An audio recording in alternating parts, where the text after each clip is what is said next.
name's Lalaine. Welcome to my channel.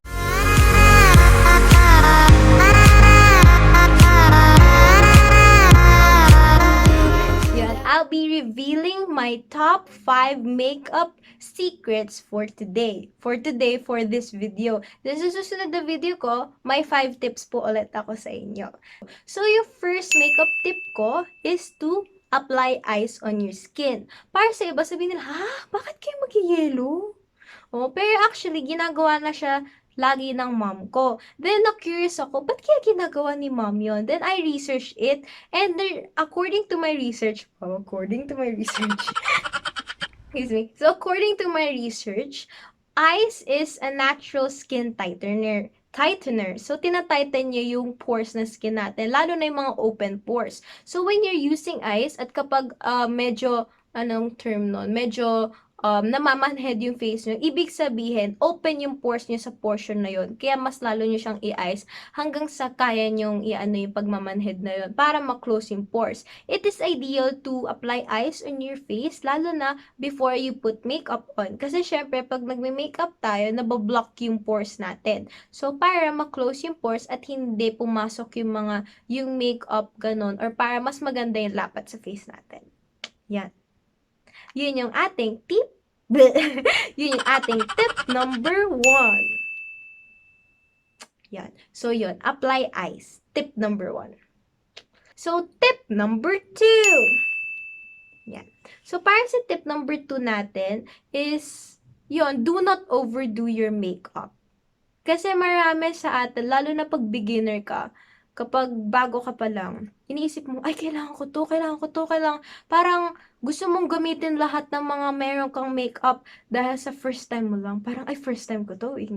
Pero don't overdo your makeup. Lalo na sa mga teens or lalo na sa mga nagsisimula pa lang, maaga nagsisimula.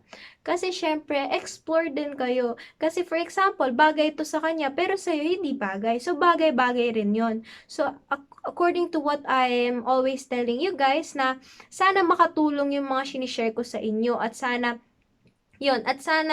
maging okay din yun sa inyo kasi we have different skin types and we have different types of faces. Yun. Yung iba, bagay sa kanila yun, yung iba hindi naman. So yun, do not overdo your makeup. So kasama na rin doon yung sinabi ko kanina sa eyeshadow, na kapag yung eyeshadow mo medyo bold, edi mag nude lipstick ka na lang. Tapos kapag bold na may lips mo, edi mag simple eyeshadow ka para magkaroon ng magandang combination. So, yun yung ating tip number 2. So, for our tip number 3. So, tip number 3 natin is, yun, never sleep with makeup on.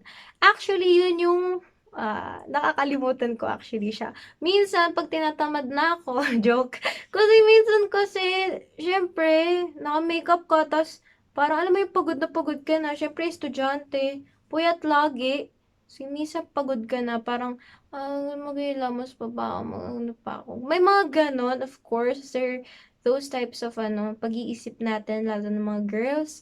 Pero, napakahalaga talaga na tanggalin natin yung makeup natin. Katulad ng sinabi ko kanina, kinaklock niya kasi yung pores natin. Although, na pinapaganda niya yung kung anong beauty yung meron na natin, meron din cons minsan ng makeup kasi nabablock niya yung pores natin. And syempre, kailangan makahinga din ng pores natin. Tsaka kapag natulog kasi tayo, syempre, ang tagal nun, di matagal na magsistay sa face natin yung makeup. So, dapat tanggalin natin siya para hindi magstay siya for too long and walang ma-develop ng mga bacteria or whatsoever that can cause pimples, blackheads, and whiteheads na syempre ayaw natin. So, yun yung tip number 3. Okay, so para sa ating tip number 4. Nakalimutan ko yung tip number 4. Wait lang, tingnan ko sa phone ko. So, tip number 4. So, para sa tip number 4 natin is little goes a long way. So, yun, parang connection na rin ng don't overdo your makeup. So, lalo na katulad kanina, mga moisturizers, ganon, wag masyadong marami kasi baka mag-oil up masyado yung skin. So, pabayaan nyo lang na gawin nila yung work nila, pero wag masyadong marami. Tapos sa highlight, iba kasi masyado natutuwa sa highlight na sobrahan para nang kumikintab na shining, shimmering, splending na sila. Ganun. So, yun. So, little goes a long way. Yan ang ating tip number 4. So, for our last tip, tip number 5. Katulad na sinasabi ko na yun lagi sa inyo, blending is the key.